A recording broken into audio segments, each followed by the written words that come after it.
பேருந்து பயணத்தின் போது பிரசவ வலியால் துடித்த இளம்பெண்ணுக்கு அரசு பேருந்தில் குழந்தை பிறந்த சம்பவம் பெரும் நிகழ்ச்சியை ஏற்படுத்தியுள்ளது.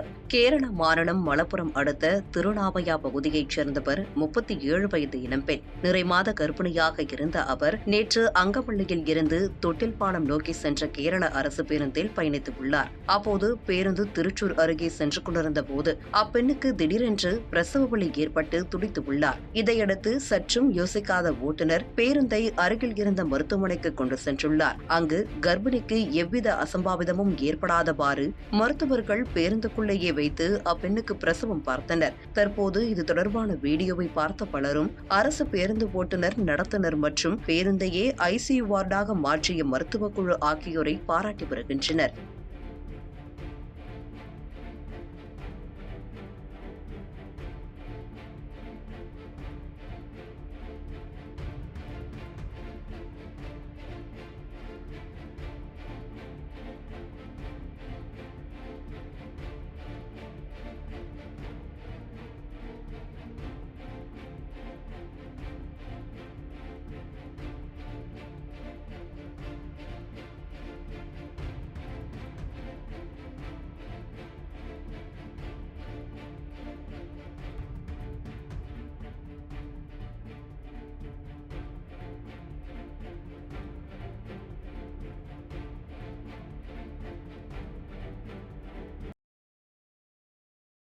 செய்திகளை உள்ளது உள்ளபடி தெரிந்து கொள்ள ரெஃப்ளெக்ட் நியூஸை சப்ஸ்கிரைப் பண்ணுங்க.